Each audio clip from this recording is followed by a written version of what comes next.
He laughed easily, the kind of laugh that cuts deeper than a knife. In the gilded drawing room of the Harris farm, the clinking of glasses echoed among old portraits. Everyone saw him as the perfect heir, the favorite son.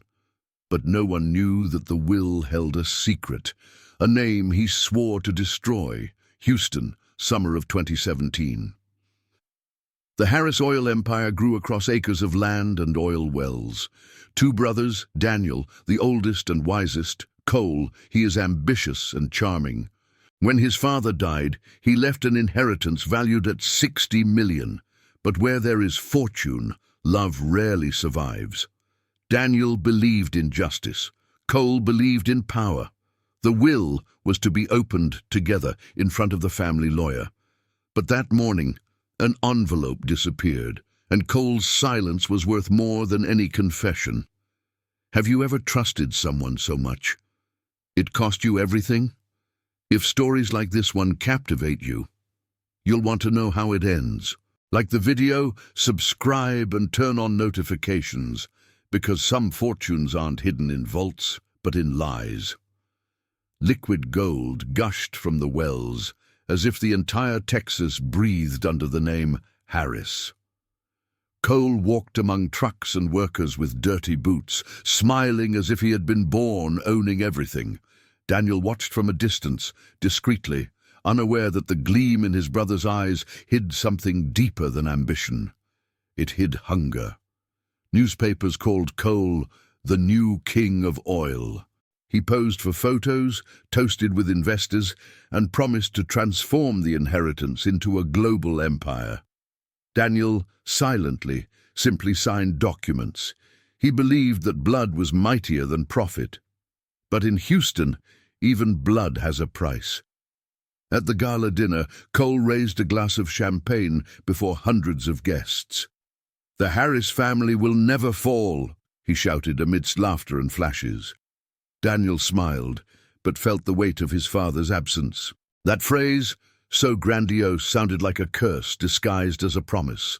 The lights reflected off Cole's gold rings, his Swiss watch, the empty promises that slipped like oil through his fingers.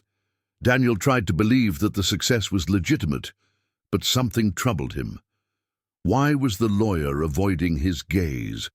Why was the will taking so long to be read? That night, the clinking of glasses and laughter mingled with the jingle of contracts being secretly signed. Cole shook hands, sealed partnerships, and smiled excessively.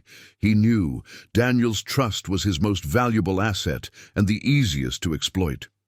As fireworks lit up the Dallas sky, Daniel gazed at the horizon and remembered his father's saying, "Fortune without character is a curse." He didn't know it, but that would be the last day he would see his brother with innocence in his eyes. Time seemed to smile on Cole. The mansion in River Oaks gleamed under crystal chandeliers, and luxury cars occupied the garage like trophies from a silent war. He surrounded himself with lawyers, secretaries, and promises. Every room in the house smelled of success, but also of something else: distrust. Daniel, still faithful to his father's legacy, believed that justice would come from the courts and not from the shadows. He continued to take care of the administrative side, reviewing reports and contracts. It was then that he noticed a subtle clause, a temporary transfer of power, signed with his own forged signature. Cole swore his innocence with crocodile tears. He said there must have been a mistake, perhaps the fault of some intern. But when Daniel demanded an audit, the tension shattered the gilded facade.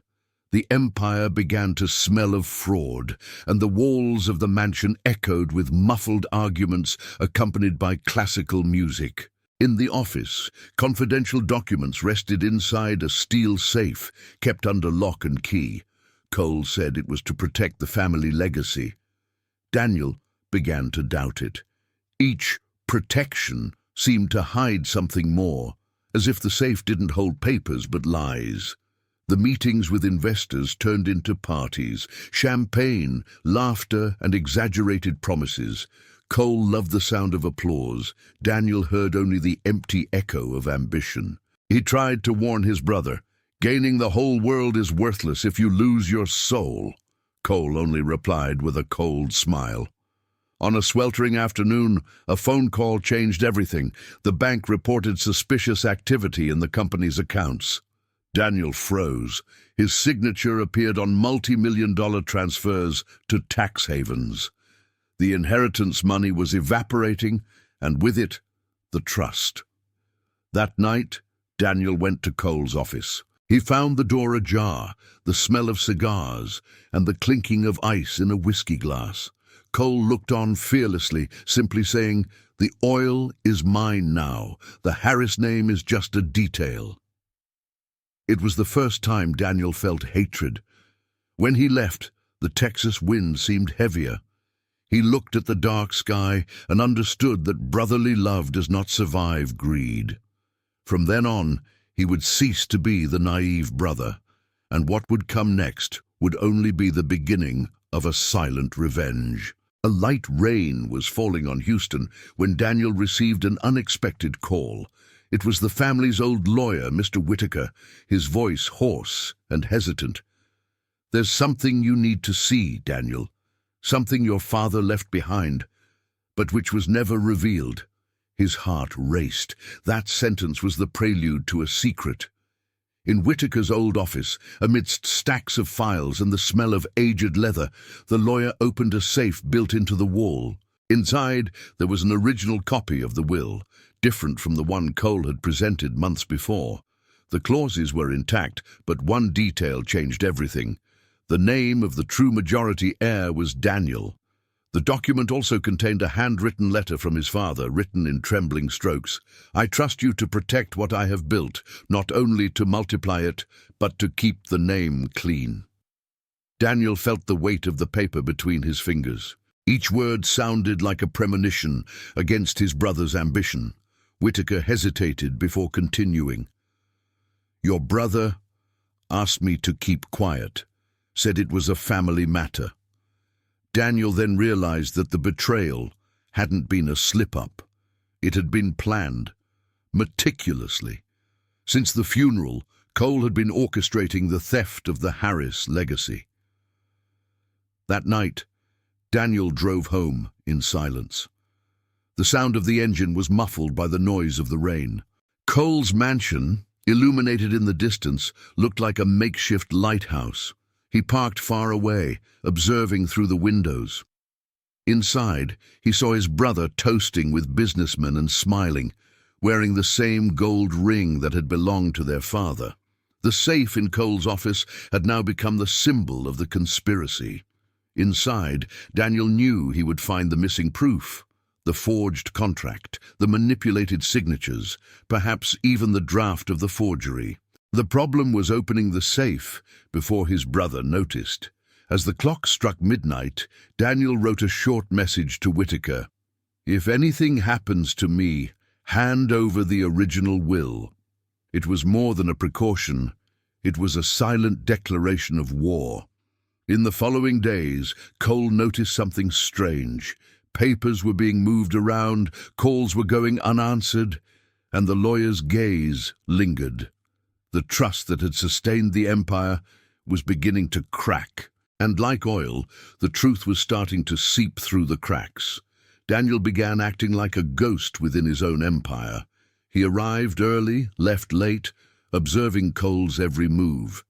He discreetly installed a micro camera in the office and kept copies of all the contracts on a pen drive stored in the inside pocket of his suit jacket. His brother saw only calm in his eyes. He didn't suspect the storm that was brewing. While Cole flaunted dinners in Dallas and trips to Miami, Daniel met with lawyer Whitaker and a new ally.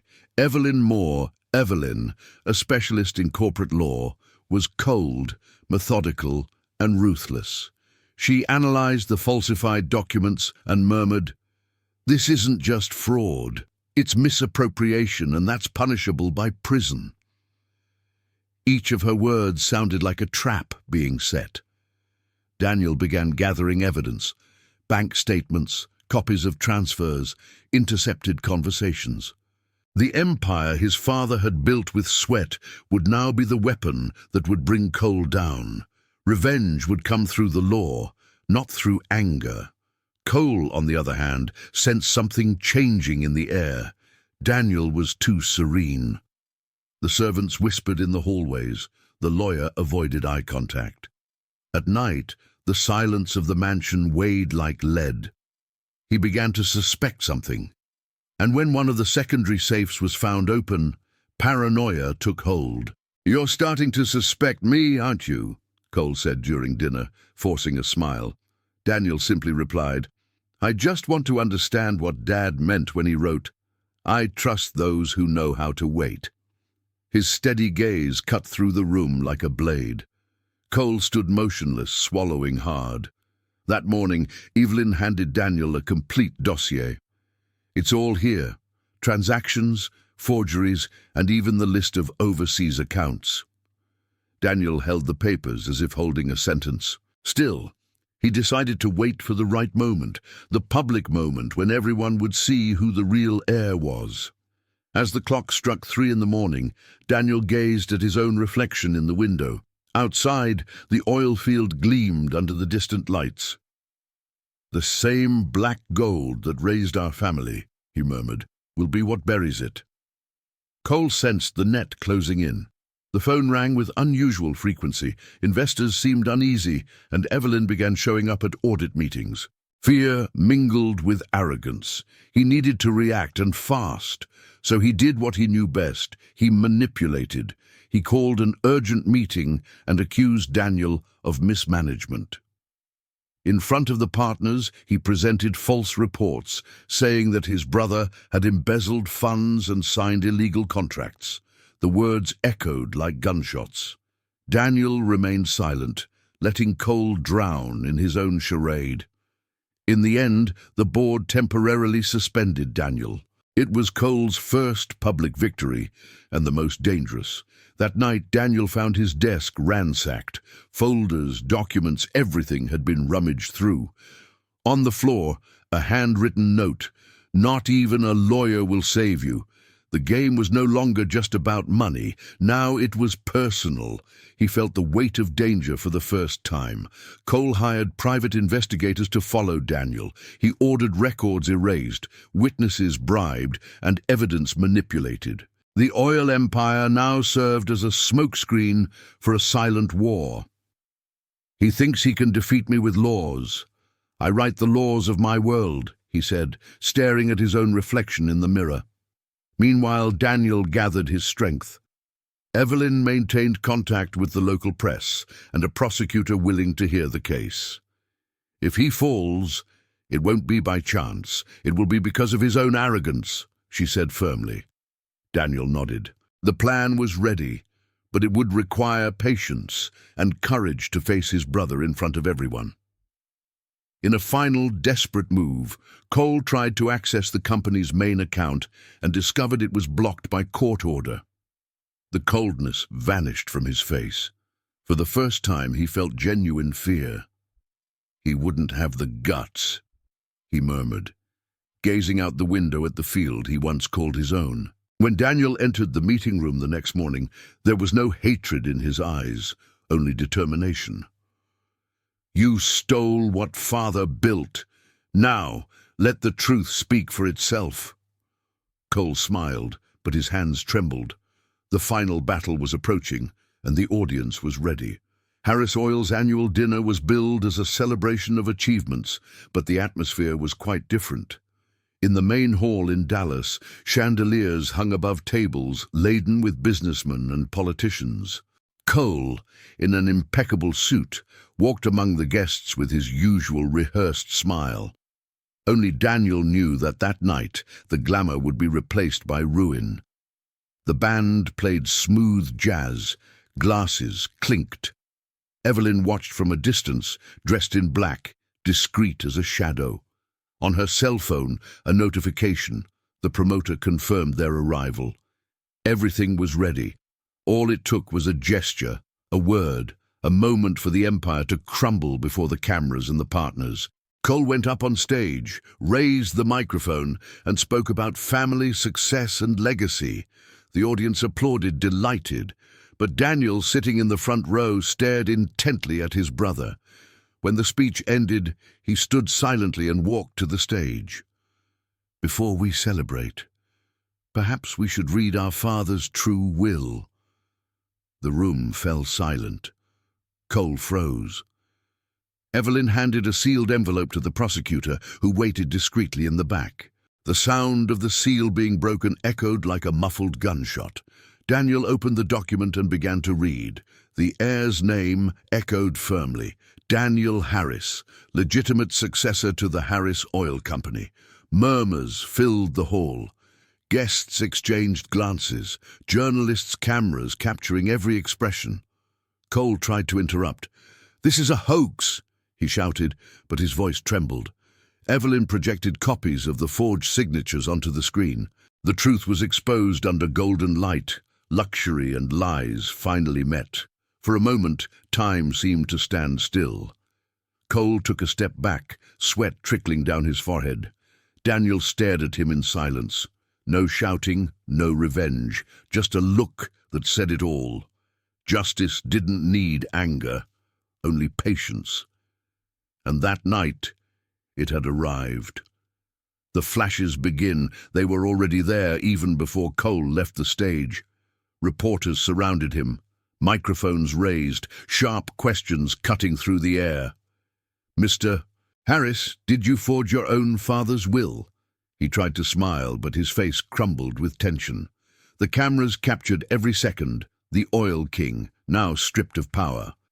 Evelyn handed the complete dossier to the prosecutor. The evidence was irrefutable. Illicit transfers, forged signatures, transactions in international accounts. The audience watched in silence, the sound of flashes mixed with the clinking of glasses. Daniel didn't need to say anything. The truth spoke for itself. Cole tried to escape around the side of the stage, but was intercepted by 2 federal agents. The sound of handcuffs snapping on his wrists echoed through the hall like muffled thunder. The man who had bought silence was now forced to listen.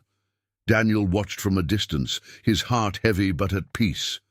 As they led him away, Cole shouted, "You destroyed me, Daniel. I was the Empire." The brother replied in a serene voice, "The Empire belonged to our father. I only restored the truth." Udi. That phrase hung in the air like an epitaph. Some guests lowered their eyes, not out of pity, but out of respect for justice. Outside, the rain was falling again on Dallas. The company's golden signs reflected in the water like ghosts of the past. Evelyn, standing beside Daniel, murmured, "He believed money could buy everything." Daniel took a deep breath. "Except time. And time always reveals what gold tries to hide." Hours later, the headlines dominated the press. Harris Empire heir arrested for fraud and forgery. High atop the skyscraper, Daniel watched the city awaken under new lights. The distant sound of helicopters mingled with a sense of ending, and in the background, a redeeming silence. In the Houston prison, time dragged on like cold sand. Cole sat in his concrete cell, wearing a grey jumpsuit that had replaced his Italian suits. His hands, once covered in rings, now trembled empty. Silence accompanied him, and within it the echo of broken promises. The fortune had evaporated, but the regret weighed more than the lost gold. Meanwhile, Daniel reassumed control of Harris Oil. He restructured contracts, returned land to the wronged former partners, and donated part of the profits to environmental foundations in his father's name. The empire regained its soul. "True wealth is not in the accounts, but in a clear conscience," he told employees. The Harris name regained its dignity. Evelyn visited Daniel one last time. She brought the final documents from the case, now closed with a complete victory. "Justice came silently, but it arrived," she said. He smiled slightly, gazing out the window at the oil field at dusk. The wind carried the same sound he heard as a boy, the sound of honest work, not of power. Cole watched a news report on the small TV in his cell. He saw his brother talking about rebuilding and respect. No revenge, no mockery, just serenity. It was there that he understood the true punishment, seeing the other win without needing to hurt. A tear fell, and for the first time, he didn't try to hide it. At his father's grave, Daniel left a single white flower. The orange sky reflected on the bronze plaques, and the air smelled of damp earth. "I kept your promise, Father," he whispered. In the distance, the sound of the wind echoed in response. The inheritance was finally protected, and the cycle complete. The Harris Empire continued to exist, but in a different way. No parties, no flashes, no false glitter of ambition. Now, power walked hand in hand with memory. Daniel learned that fortune is not what gold can buy, but what silence can preserve. The mansion became emptier, but for the first time, there was peace within those walls.